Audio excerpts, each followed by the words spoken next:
सब है।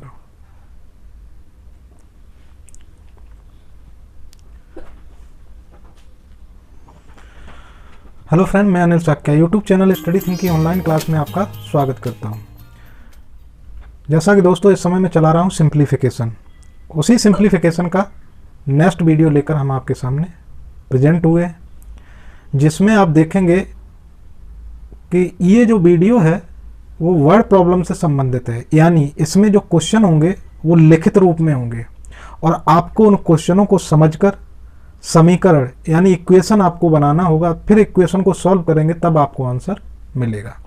तो ये जो क्वेश्चन है ये वर्ड प्रॉब्लम पे आधारित क्वेश्चन है और ये सिंप्लीफिकेशन का ही पार्ट होते हैं। तो इसलिए मैं ये क्वेश्चन आपके सामने लेकर आया हूँ। इन क्वेश्चनों को पढ़कर आपको समझना होगा कि हम समीकरण किस तरीके से बनाएं। तो वन वेरिएबल लीनियर इक्वेशन बनेगा, यानी एक चर वाला रेखीय समीकरण बन सकता है, दो चर वाला रेखीय समीकरण बन सकता है, या दो घात वाला समीकरण बन सकता है, क्वाड्रेटिक इक्वेशन। तो आपको लैंग्वेज को समझना होगा, उसको पढ़कर और फिर उससे समीकरण बनाना होगा, तब जाके आपका क्वेश्चन सॉल्व होगा। तो चलिए आइए देखते हैं इन क्वेश्चनों को कैसे सॉल्व करते हैं। उससे पहले मैं आपसे कहना चाहूँगा कि मेरा चैनल है स्टडी थिंक, आप उसको लाइक शेयर और सब्सक्राइब कीजिए और उसके साथ जुड़े रहिए तथा उसके बेल आइकॉन को प्रेस कर दीजिए ताकि अगर मैं कोई नया वीडियो अपलोड करता हूं तो उसकी सूचना आप तक पहुंच जाए। तो चलिए दोस्तों, इसी के साथ मैं अपनी क्लास को शुरू करता हूं और बोर्ड पर आता हूं। तो देखिए पहला क्वेश्चन जो है आपके सामने, ये वर्ड प्रॉब्लम पर आधारित क्वेश्चन है, यानी जो क्वेश्चन होंगे वो लिखित रूप में होंगे। आपको इनकी भाषा, इनकी लैंग्वेज को समझना होगा और फिर इनको सॉल्व करना होगा। तो यहाँ से कोई ना कोई समीकरण एक बनेगा, फिर उस समीकरण को सॉल्व करेंगे, आपका आंसर आ जाएगा। तो चलिए आइए देखते हैं कि भाषा को समझकर समीकरण कैसे बनता है। तो पहला क्वेश्चन है, किसी संख्या के 3/4 का 2/5, किसी संख्या के 3/4 का 2/5 यदि 174 है तो संख्या क्या है। आपसे बताया गया कि कोई संख्या है, आपको दी नहीं गई, उसने बता दिया कि कोई संख्या है, पता नहीं कितनी है, कोई संख्या उसका 3/4। 3/4 का मतलब होता है 3/4 का मतलब होता है 3/4। किसी भी संख्या का 3/4 निकाल दीजिए तो वो 3/4 होता है। तो उसने कहा है कि किसी संख्या के 3/4 का 2/5, यानी कोई संख्या उसका 3/4 फिर उसका 2/5, यदि 174 है तो संख्या क्या है। तो मान लीजिए वो संख्या क्या है, x। जब क्वेश्चन में हमें उस संख्या की वैल्यू नहीं दी गई तो हम मान लेंगे माना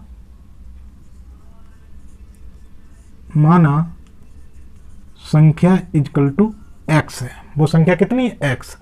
अब अगर संख्या आपने मान लिया तो किसी संख्या का 3/4, इस x का क्या कर देंगे आप, x का 3/4। ठीक है, तो एक किसी संख्या उसका 3/4 का 2/5। अब एक संख्या थी उसका 3/4 कर दिया, अब इसका भी कितना कर देना है, 2/5। तो देखिए हो गया, जो उसने कहा था वही मैंने कर दिया। किसी संख्या हमने मान ली, माना संख्या कितनी है, x।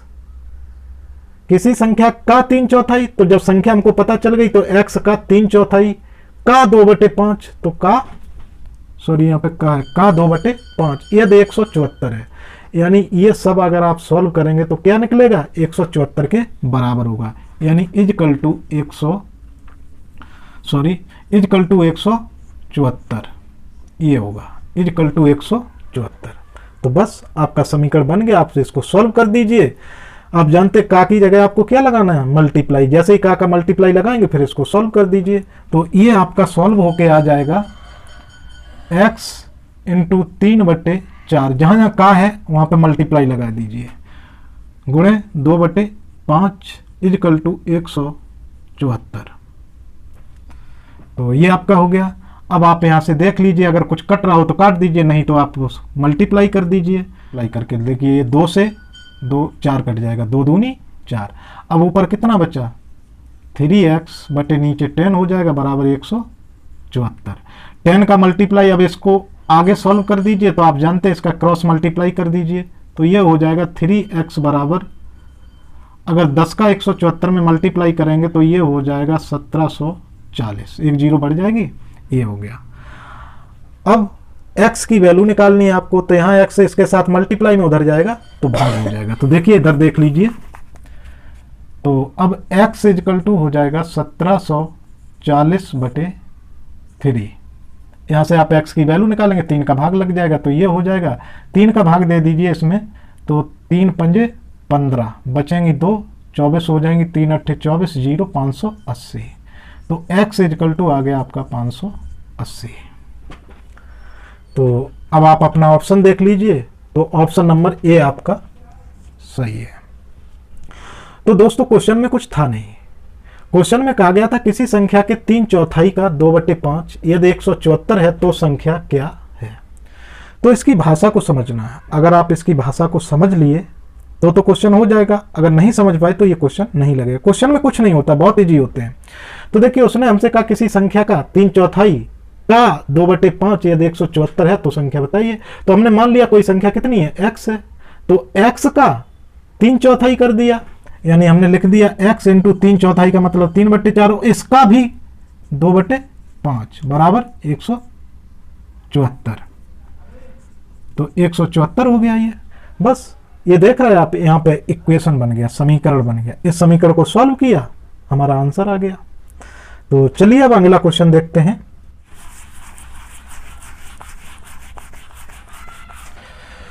हाँ तो दोस्तों देखिए अब अगला क्वेश्चन आपके सामने ये रहा। एक विद्यार्थी से किसी संख्या को 27 से गुणा करने के लिए कहा गया त्रुटिवश यानी गलती से उसने इसे 72 से गुणा कर दिया। 72 से गुणा कर दिया, यह उत्तर सही उत्तर से 405 अधिक है। तो जिस संख्या से गुणा करने के लिए कहा गया वह संख्या कौन सी है। 4 ऑप्शन दिए हैं, ए बी सी और डी। इसमें से आपको बताना है कि कौन से आंसर सही होगा। तो दोस्तों इस क्वेश्चन को सॉल्व करने से पहले आपको इसको भली भांति समझना होगा, ये लैंग्वेज को समझना होगा और यहां से एक समीकरण बनाना होगा कि क्या चीज किसके बराबर होगी। तो देखिए सबसे पहले वो बात कर रहा है कि कोई संख्या है, एक विद्यार्थी है, उससे किसी संख्या को बताया नहीं कौन सी संख्या है, बस यही पकड़ लीजिए किसी संख्या को। तो कोई संख्या होगी, 27 से गुणा करने के लिए कहा गया था, लेकिन त्रुटिवश गलती से उसने इसे 72 से गुणा कर दिया। 27 से कहा गया था, 72 से गुणा कर दिया। तो देखिए जब 27 से कहा गया था 72 से गुणा कर दिया तो जाहिर सी बात है गुणा ज्यादा हो जाएगा, अधिक आएगा। 72 से गुणा कर दिया, यह उत्तर जो था वो सही उत्तर से 405 अधिक हो गया, 405 अधिक हो गया। तो जिस संख्या से गुणा करने के लिए कहा गया था वह संख्या कौन सी है। तो मान लीजिए वह संख्या कौन सी है, x है। वह संख्या कौन सी होगी, x होगी। तो माना संख्या कितनी है, माना संख्या बराबर x है।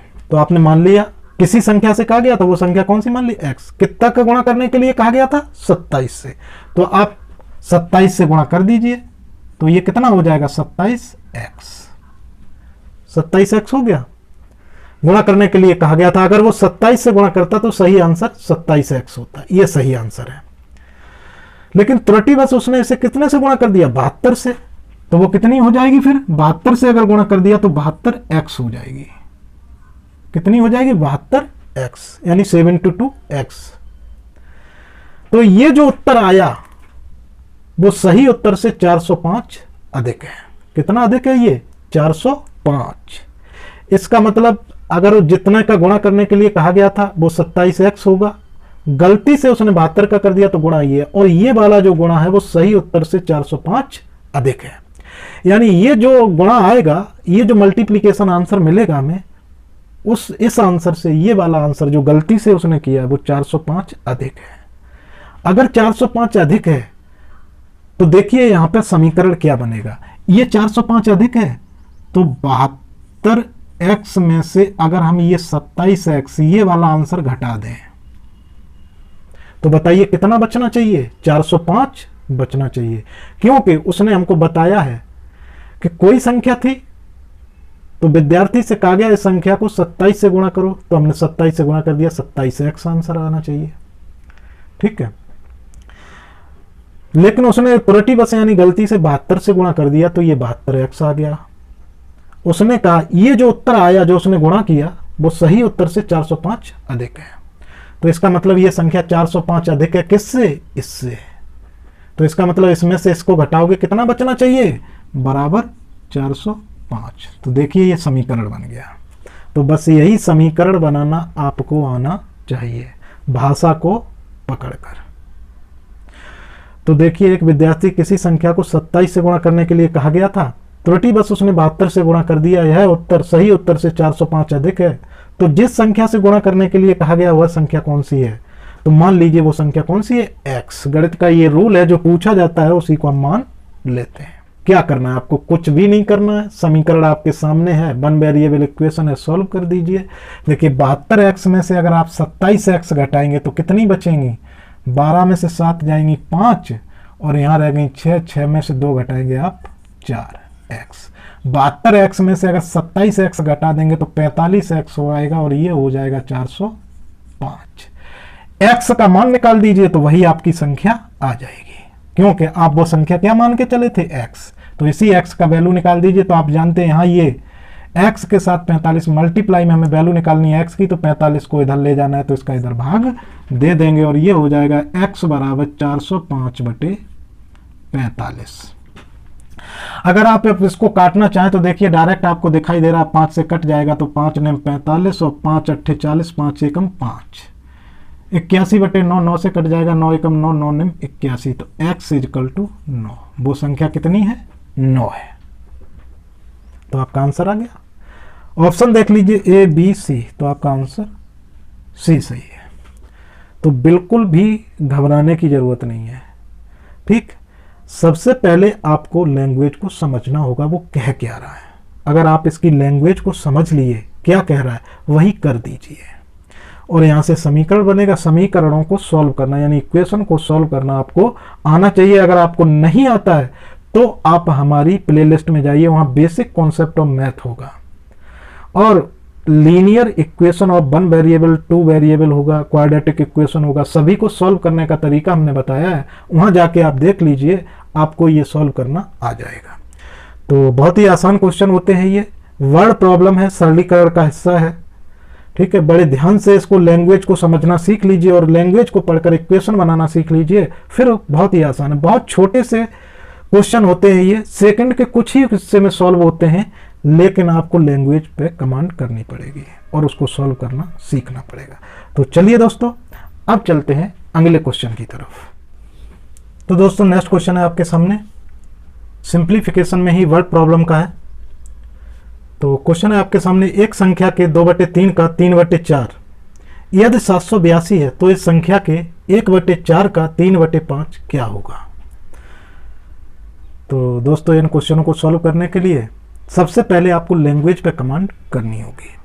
तो देखिए वो कह रहा है एक संख्या के 2/3 का 3/4 यदि 782 हो तो,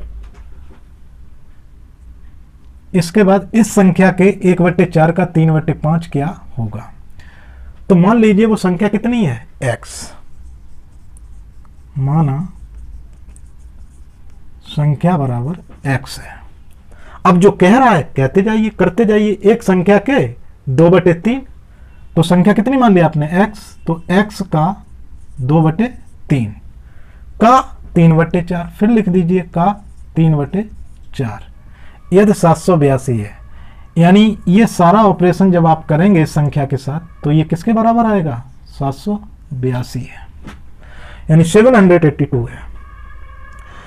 बस ये आपका बन गया इक्वेशन, समीकरण। बस यही आपको बनाना होता है, और ये लैंग्वेज को पढ़कर समझ के बनाना होता है। तो एक संख्या के 2/3, तो संख्या हमने मान ली x है, संख्या का 2/3 कर दिया, का 3/4 और इसका 3/4 कर दिया। यदि 782 है, उसने बता दिया ये जो है सब 782 होगा, तो बराबर किसका होगा, 782 के। बस इसको सॉल्व कर दीजिए। आप जानते हैं का को सॉल्व करने के लिए क्या करना पड़ता है, मल्टीप्लाई। तो x/2/3 गुणे 3/4 बराबर 782, यानी 782। इसको सॉल्व कर दीजिए तो देखिए 3 से ये 3 कट गया, 2 2 जा 4।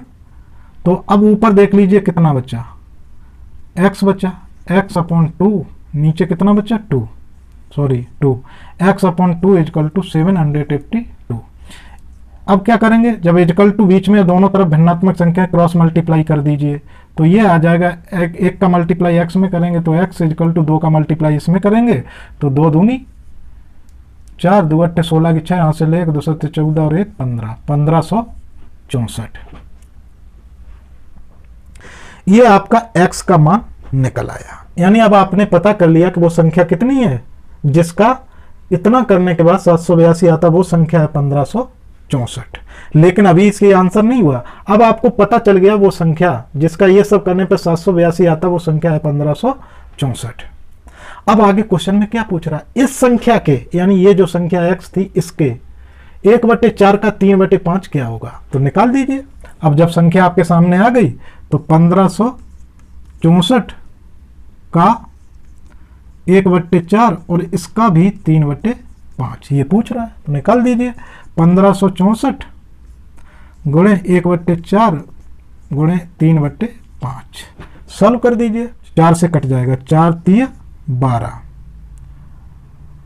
4 9 36, 4 एकम 4, ये कट गया, ये आपका कट गया। अब 3 का इसमें गुणा कर दीजिए तो 3 एकम 3, 3 9 27 की 7 हासिल 2, 3 3 9 और 2 11/5। 5 से इसको भाग दे दीजिए तो 5 दूनी 10, बचेगी 1, 5 3 15, बची 2, 5 चौक 20, बची 3, पॉइंट लगा के बिंदी बढ़ा लेंगे, 5 छक्के 30। तो आपका आंसर आएगा 234.6। अब आप अपने ऑप्शन को चेक कर लेंगे तो देखेंगे आपका ऑप्शन सी सही है। तो क्वेश्चन को बड़े ध्यान से पढ़िएगा। वर्ड प्रॉब्लम है, सरलीकरण से रिलेटेड है और अक्सर यहां से एग्जाम में क्वेश्चन पूछा जाता है, अक्सर पूछा जाता है। इस टाइप के क्वेश्चन एग्जाम में आते ही आते हैं, चाहे आप एसएससी की तैयारी करते हो, पुलिस की, रेलवे की, लेखपाल की, बीडीओ की, कोई भी तैयारी करते हैं, यहां से एक क्वेश्चन जरूर बनता है। चलिए अब लेते हैं अगला क्वेश्चन। हाँ तो दोस्तों नेक्स्ट क्वेश्चन है आपके सामने ये, जिसमें है एक परीक्षा में एक विद्यार्थी को किसी संख्या का 3/4 करना था। त्रुटिवश यानी गलती से उसने संख्या का 3/4 ज्ञात किया। किसी संख्या का 3/14 ज्ञात करना था, त्रुटिवश उसने संख्या का 3/4 ज्ञात किया जो सही उत्तर से 150 अधिक था, तो वह संख्या है। 4 ऑप्शन है, इनमें से कौन सी है आपको बताना है। तो पहले सवाल की लैंग्वेज को समझो, वो कह क्या रहा था। एक परीक्षा में एक विद्यार्थी को किसी संख्या का 3/14 ज्ञात करना था, लेकिन त्रुटिवश उसने से 3/4 ज्ञात किया जो सही उत्तर से 150 अधिक था, तो वह संख्या क्या है। तो आप मान लेंगे वो संख्या कितनी थी, x थी। तो x का आप 3/14 ज्ञात करेंगे, फिर उसी x का आप 3/4 ज्ञात करेंगे। आपने संख्या मान ली x, तो x का 3/14 ज्ञात कर दीजिए, फिर उसी संख्या का 3/4 ज्ञात कर दीजिए। अब वो आपसे कह रहा है कि ये जो उत्तर आया वो सही उत्तर से, सही उत्तर कौन सा था, जो x का 3/, देखिए ऐसे देखिए, माना वो संख्या कौन सी थी, x थी, जिसका ये सब ज्ञात करना था। ज्ञात कितना करना था, 3/14, यानी x का 3/14 जो बराबर हो जाएगा 3x/14, ये ज्ञात करना था। लेकिन त्रुटिवश उसने ज्ञात क्या कर दिया, 3/4, यानी उसने ज्ञात कर दिया x का 3/4, यानी ये हो गया 3x/4, ये उसने ज्ञात कर दिया। तो क्या हुआ, क्या, जो सही उत्तर से 150 अधिक था। सही उत्तर कौन सा था, ये वाला सही था, ये वाला आंसर आप सही था, लेकिन उसने ज्ञात क्या कर दिया, ये जो गलत है। लेकिन ये जो आंसर आया वो सही उत्तर से 150 अधिक है। तो आप बताइए, ये वाली संख्या इस वाली संख्या से 150 अधिक है ये, तो अगर इसमें से हम इसको घटा दें, यानी 150 ये ज्यादा है इससे, इसमें से इसको घटा दें तो कितना बचना चाहिए, 150 बचना चाहिए। बस यही समीकरण बन गया। तो आप क्या लिखेंगे, आप लिखेंगे 3x/4, इसमें से अगर आप 3x/14 घटा देंगे तो ये किसके बराबर आएगा? 150 के। बस यही चीज आपको समझनी थी। अगर आपने ये बना लिया तो क्वेश्चन सॉल्व हो गया। अब क्या करना है? कुछ नहीं, इनका एलसीएम लेके इनको ऐड कर दीजिए। तो आइए इन दोनों का हम लेते हैं एलसीएम। एलसीएम हो जाएगा 28 और 4 7 28 7 21x माइनस के 14 दूनी 28, ये हो जाएगा 6x बराबर 150। 21x में से 6x घटाएंगे तो ये बचेगा 15x बटे 28 बराबर 150। अगर आप इसको सॉल्व करेंगे तो इसके अपॉन में 1 मानेंगे, क्रॉस मल्टीप्लाई कर दीजिए तो 15x इक्वल टू आ जाएगा 28 गुणे 150। अब अगर x की वैल्यू निकालेंगे 15 का इधर भाग लगा दीजिए तो ये हो जाएगा 28 गुणे 150 बटे 15, x इक्वल टू ये आ जाएगा। 15 से इसको काट दीजिए तो 15 से ये 150 10 बार कट जाएंगे, 10 का इसमें गुणा कर दीजिए तो x इक्वल टू 280। आप अपना ऑप्शन चेक कर लीजिए तो A B C, C option आपका सही है। तो देखिए दोस्तों, क्वेश्चन में कुछ नहीं है, क्वेश्चन बहुत इजी है, लेकिन आपको उसकी लैंग्वेज पे पकड़ बनानी पड़ेगी और लैंग्वेज को पढ़कर आपको ये जो समीकरण है ये बनाना पड़ेगा।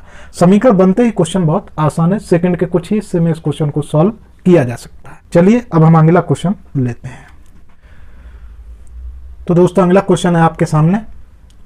एक व्यक्ति के पास कुछ मुर्गियां हैं तथा कुछ गायें हैं। यदि इनके सिरों की संख्या 48 है, 48 तथा टांगों की संख्या 140 हो तो मुर्गियों की संख्या कितनी है? तो देखिए ऐसे क्वेश्चनों में दोस्तों आपको क्या करना होगा, आपको मुर्गियों की संख्या और गायों की संख्या माननी पड़ेगी। तो कैसे करेंगे इस क्वेश्चन को? माना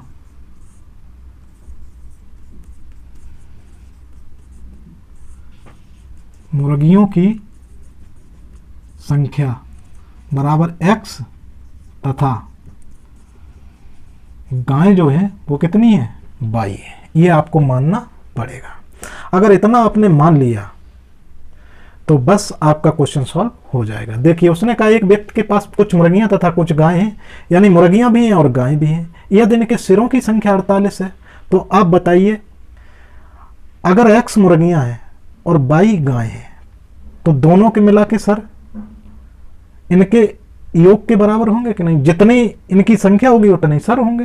तो अगर हम कहें x प्लस 22 इक्वल टू 48 तो ये सिरों की संख्या होगी। सिर बराबर कितने हो जाएंगे? तो बताइए सिरों की संख्या कितनी दी? 48, जो किसके बराबर होगी? x plus 22। x प्लस 22 के बराबर होगी क्योंकि x मुर्गियां हैं 22 गाय हैं। तो सिर कितने होंगे उनके? सिर टोटल 48 दिया है तो जितनी मुर्गियां हैं जितनी गाय हैं दोनों को जोड़ दीजिए तो उतने ही तो सिर होंगे। तो सिर बराबर हो जाएंगे x प्लस 22 बराबर 48। यहां से आपका बन गया समीकरण नंबर 1। अब टांगों की संख्या कितनी होगी? तो आप बताइए मुर्गी के कितनी टांगें होती हैं? मुर्गी के टांग होती हैं 2 और गाय के टांगें कितनी होती हैं? 4 होती हैं। तो x मुर्गियां के कितनी टांगें होंगी? अगर मुर्गियों की संख्या x है तो उसमें 2 का मल्टीप्लाई कैसे? अगर 1 मुर्गी है तो 2 टांग होंगी, अगर 2 मुर्गी हैं तो टांग कितनी हो जाएंगी? 4, और अगर 6 मुर्गी हैं तो टांग कितनी हो जाएंगी उनकी? 12, यानी 6 गुणे 2। तो यानी इस चीज को आपको समझना होगा। तो अगर माना मुर्गियों की संख्या x है, अगर मुर्गियां x हैं तो इनकी टांगें कितनी हो जाएंगी? दुगनी 2x, क्योंकि एक मुर्गी के 2 टांग होती हैं। और अगर गाय 22 हैं तो एक गाय के 4 होती हैं, तो 22 गाय हैं तो 4 22, 4 का गुणा कर दीजिए उनकी टांग निकल आएंगी। तो x मुर्गियों के 2x टांगे होंगी और 22 गाय हैं इनके 4 22 टांगे होंगी। और टांगों की संख्या कितनी दी गई है? 140। तो दोनों को जोड़ दीजिए 2x plus 4y equal to कितना है? 140। इतनी टांगे। ये बन गया आपका समीकरण नंबर 2। बस अब इन दोनों समीकरणों को आपको सॉल्व करना है। तो देखिए 2 चर वाले ये रेखीय समीकरण हैं। बस अगर इनको आपको सॉल्व करना आता है तो सेकंड के कुछ ही हिस्से में इसको सॉल्व करके आप x और y का मान ज्ञात कर लेंगे। तो आपको दोनों ही पता चल जाएंगी, मुर्गियों की संख्या कितनी है और गाय की संख्या कितनी है। हालांकि आपके क्वेश्चन में पूछा गया है केवल मुर्गियों की संख्या कितनी है। तो देखिए इस तरीके से ये समीकरण बनेंगे। बड़े ध्यान से समझ लीजिए समीकरण कैसे बने, फिर से समझ लीजिए। उसने कहा एक व्यक्ति के पास कुछ मुर्गियां हैं और कुछ गायें हैं। उसने नहीं बताया कितनी मुर्गी हैं कितनी गायें, उसने कहा कुछ मुर्गियां हैं और कुछ गायें हैं, और उनके सिरों की संख्या 48 है, यानी दोनों को मिला दीजिए तो टोटल के सर कितने 48 और उनकी टांगें कितनी है 140, तो मुर्गियों की संख्या कितनी है। तो आप जानते हैं मुर्गियों के भी एक सर होता है और गाय के भी एक सर होता है। तो सबसे पहले आप मान लीजिए कि कितनी मुर्गियां हैं कितनी गाय हैं। तो मान लीजिए, आपको बता दिया नहीं है, मान लीजिए मुर्गियों की संख्या x है और गाय की संख्या y है। ठीक है, तो आपने मान लिया कि x मुर्गियां हैं और y गाय, तो सिर कितने हो जाएंगे, इन दोनों को जोड़ दीजिए। तो इन दोनों को जोड़ दीजिए, सिर्फ सिरों की संख्या उसने 48 दी, यानी x प्लस y बराबर किसके हो जाएगा 48 दिया हुआ है। तो यहां से समीकरण नंबर 1 बन गया। दूसरी उसने क्या बताया आपको, टांगों की संख्या 140 है। आप जानते हैं मुर्गी की कितनी टांग होती है 2, तो x मुर्गियां हैं तो टांगे कितनी हो जाएंगी 2x, 2 का गुणा कर दीजिए। अगर 5 मुर्गियां हैं 2 का गुणा कर दीजिए 10 टांगे होंगी। x मुर्गियां हैं 2 का गुणा कर दीजिए 2x टांगे हो जाएंगी। और गाय कितनी है y, तो इनके कितनी टांगे होंगी, एक गाय के 4 टांगे होती, तो y में 4 का मल्टीप्लाई कर दीजिए, 4 y टोटल टांगे होंगी भैंसों की। अब इन दोनों को जोड़ दीजिए तो टोटल टांगे पता चल जाएंगी, और टोटल टांग आपको दी गई है, टांगे कितनी है उनकी 140। तो इन दोनों को जोड़ दिया जो किसके बराबर होना चाहिए 140 के। तो इस तरीके से 2 समीकरण बन गए। तो लैंग्वेज को पढ़ के आपको समीकरण बनाना होगा, बस अब इनको सॉल्व कर दीजिए, जो आपने बड़े अच्छे से सीखा है। अगर नहीं सीखा है तो आप हमारी प्लेलिस्ट में जाइए, वहां पर लीनियर इक्वेशन वीडियो पड़ा होगा, उसको आप देखिए और वहां आप सीखेंगे कि ये 2 चर वाले रेखीय समीकरण यानी 2 वेरिएबल लीनियर इक्वेशन को कैसे हल करते हैं। तो कुछ नहीं है, देखिए यहां पे 2x है, यहां पे x है, तो समीकरण 1 में आप 2 का मल्टीप्लाई कर दीजिए तो पूरे समीकरण में होगा यहाँ 2x, यहाँ 2y और यहाँ 2 का गुणा करेंगे तो कितना हो जाएगा 48 का दूना कर दीजिए, 8 दूनी 16, 4 दूनी 8, 1 9 96 हो जाएगा। ठीक, तो समीकरण 1 में 2 का मल्टीप्लाई किया, हमने देखा कि ये दोनों बराबर हो गए। अब क्या करेंगे, इनको घटा दीजिए। ठीक है, यहाँ पे इसको घटाएंगे तो घटाएंगे, ये चिन्ह बदल जाएंगे, ये प्लस का माइनस का हो जाएगा, ये प्लस का माइनस का हो जाएगा, ये प्लस है माइनस हो जाएगा। ये प्लस माइनस के ये कट गए, ये माइनस के 2y, 4y में से 2y घट जाएंगे, माइनस के 2y इजकल टू 140 में से ये 96 घटा दीजिए। एक प्लस का एक माइनस का तो घट जाएगा, 10 में से 6 जाएंगे 4 बचेंगे, यहाँ रह गए 3, 13 में से 9 जाएंगे 4 बचेंगे। ठीक, और ये बचेंगे माइनस के माइनस माइनस कैंसिल हो गया, 2y इजकल टू 44। तो y की वैल्यू निकाल दीजिए, 2 का उधर भाग दे देंगे तो ये 2 दूनी 4, y बराबर कितना आ गया 22। और y आपने क्या मानी थी गाय, तो गाय कितनी है उसके पास 22, लेकिन आपको पूछा क्या है मुर्गियों की संख्या। तो आप जानते हैं y का मान किसी भी एक समीकरण में रख दीजिए। तो आपका पहला समीकरण था x plus Y equal to 48, इसमें आप y का मान रख दीजिए, x का मान आ जाएगा, तो x प्लस 22 बराबर 48। तो x बराबर 48 माइनस 22 घटा देंगे तो 8 में 2 गई 6, 2 26, x बराबर कितना आ गया 26। और x क्या था आपकी मुर्गियों की संख्या, तो वही पूछा है, तो आप अपना ऑप्शन देख लीजिए, ऑप्शन आपका डी सही है। तो इस तरीके से दोस्तों आपने देखा आज सरलीकरण की वर्ड प्रॉब्लम कैसे सॉल्व की जाती है। तो वर्ड प्रॉब्लम यानी जब क्वेश्चन लैंग्वेज में लिखा हो तो उसको पढ़कर आपको समझना होगा और उसके बाद समीकरण को बनाना होगा, फिर उस समीकरण को सॉल्व करना होगा और आपके क्वेश्चन का आंसर आ जाएगा। बहुत इजी क्वेश्चन होते हैं, बस लैंग्वेज पे आपको कमांड करनी पड़ेगी। तो चलिए दोस्तों, इसके बाद अगले नेक्स्ट वीडियो में हम लेकर आएंगे इसी का अगला पार्ट, जिसमें आप देखेंगे कि और वर्ड प्रॉब्लम किस टाइप की हो सकती हैं और उनका सॉल्यूशन क्या होगा। तो चलिए दोस्तों, इसी के साथ हम अपने क्लास को समाप्त करते हैं। उससे पहले मैं आपसे कहना चाहूँगा कि मेरा चैनल है स्टडी थिंक, आप उसको लाइक शेयर और सब्सक्राइब कीजिए और इसके साथ जुड़े रहिए और उसके बेल आइकन को प्रेस कर दीजिए ताकि अगर मैं कोई नया वीडियो लाता हूँ तो उसकी सूचना आप तक पहुँच जाए। चलिए, इसी के साथ मैं अपनी क्लास को समाप्त करता हूँ। धन्यवाद। जय हिंद।